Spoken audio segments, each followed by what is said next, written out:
Hey folks, sorry I haven't written in a while. I've been in World Cup mode for the last 2.5 weeks. And Wednesday and Thursday is the first rest days of the tournament, so I thought I would do a video blog. With 2 to 4 games a day, you can understand I've been watching a lot of soccer. But what a tournament.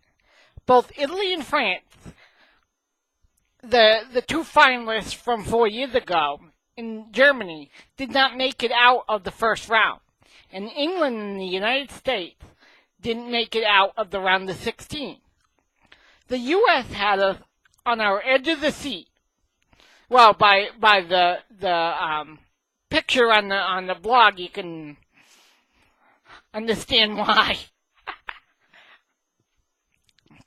In fact, more people watched the USA-Ghana match, 19.4 million, than watched Game 7 of the NBA Finals, 18.8 million. This is a good sign for U.S. soccer and soccer in general in the U.S. But the U.S. team cannot always come from behind. That was their problem in this tournament. They put themselves behind the 8 ball and gave up early goals and had to play from behind and had to play defense for most of the game. England, Italy, and France's problems were that they did not play as a team. France had internal problems when a player, Nicolas Anelka, was sent home for talking bad about his coach in the media. The remaining players refused to practice the next day. England and Italy's problem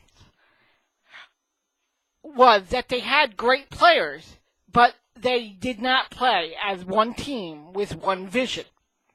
What I've learned from this tournament is that the winners play as a team, and the named players put the greatness aside for the good of their nation. The other big story of this World Cup is the bad refereeing. In about 5 cases, the referees have made bad calls that have influenced games.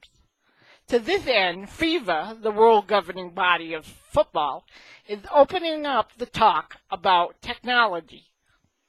But technology will only be used to indicate if the ball crosses the goal line for a good goal. Instant replay is what soccer football needs to help with disputed offside and foul calls. I understand why FIFA does not want instant replay, because it would interrupt the flow of the game, but it needs to be implemented.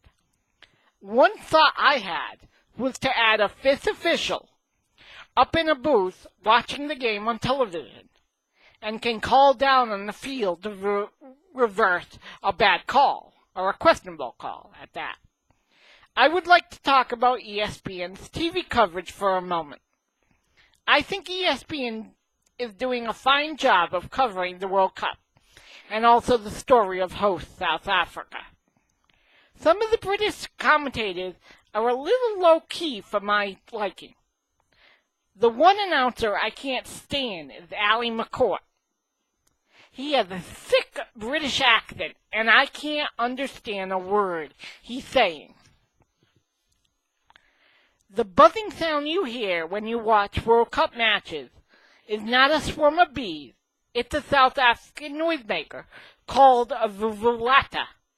I think ESPN is doing a great job of mixing the announcers and the crowd noise. And I think the vuvuzelas are part of the atmosphere of the game in Africa. I got used to it last year by watching the Confederations Cup in South Africa. And I'm just fine with it. Other people can ban it for what it's worth, but I don't think it, I'm fine with it. As long as they keep it to soccer. There are 2 juicy quarterfinal games this weekend. Holland against Brazil, Friday, 9 a.m. on ESPN. And Argentina against Germany, Saturday, 9 a.m. on ABC. That's right, no cartoons, kiddos. I like Holland and Argentina, because both teams are playing their best at the right time. I still like Spain to win the whole tournament on July 11th.